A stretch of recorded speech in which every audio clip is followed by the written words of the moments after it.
এখন আপনার আমি কোনো প্রয়োজন দেখতে রাজি নই। নিজেকে মানুষ মনে করবেন, পশু প্রাণী মনে করিয়েন না। আল্লাহ মানুষকে পশু প্রাণীর মতো মনে করেন। বুঝে না ওরা, অন্তর আছে বুঝে না, দেখেও দেখে না ওরা, চক্ষু আছে দেখে না, শোনেও শোনে না ওরা, কান আছে শোনে না। উলাইকা কাল আনাম, তারা পশু প্রাণীর মতো, তারা গরু ছাগলের মতো, তারা কুকুর শ্রীগালের মতো।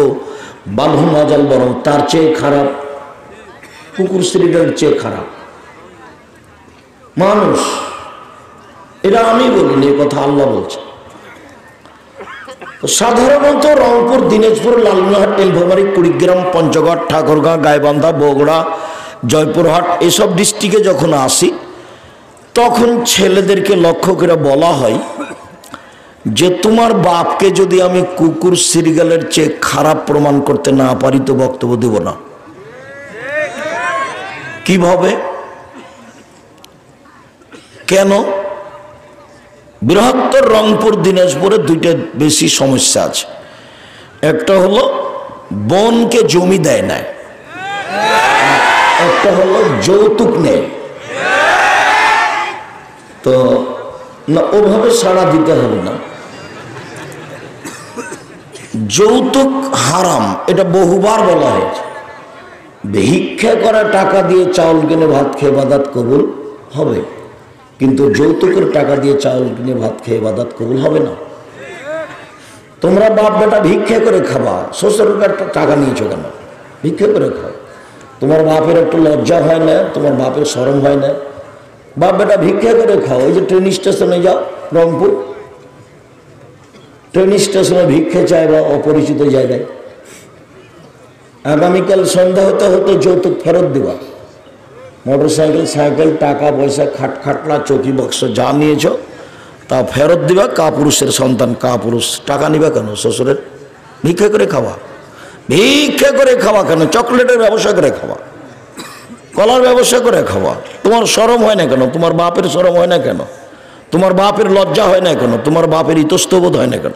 তোমার বাপের বোধোদয় নেই? তোমার বাপের লজ্জাবোধ নেই? তোমার বাপের ইতস্তবোধ নেই? একটু খারাপ লাগে না মানুষের কাছে টাকা নিতে? কেন নিবে তুমি, বা কেন নিবা? তোমার বাপকে যদি আমি কুকুর শ্রীগালের চেয়ে খারাপ প্রমাণ করতে না পারি, জাতির সামনে বক্তব্য দেব না। তোমাকে আমি বলেছি যে তোমার দাদা মারা গেছে 15 শতক জমি রেখে, তোমার বাপ নিবে 10 শতক আর তোমার ফুফু নিবে 5 শতক।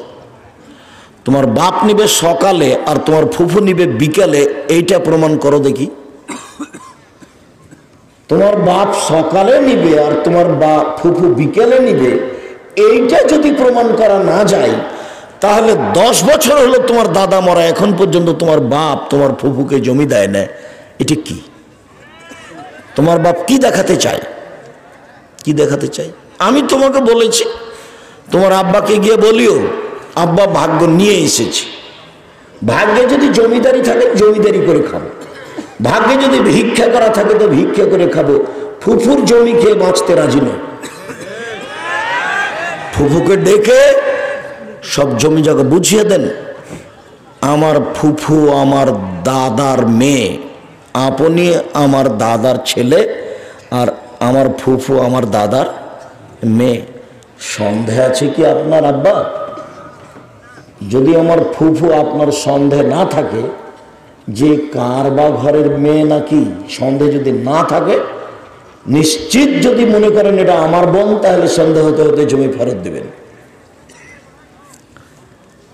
অন্য ডিস্ট্রিক্টের মানুষ নেয় যৌতুক, জমি বোনকে দেয় না, তবে তুলনামূলক বৃহত্তর রংপুরে বেশি। সারা বাংলাদেশের বিভিন্ন জেলা ঘুরে অবগত যেটুকু হয়েছে তাতে এই খুব ঘৃণিত কথা, মনে রাখবেন, এমনটা হয় না যেন। বলছিলাম সালাত 3 ভাগে বিভক্ত, তার একটা ওযু।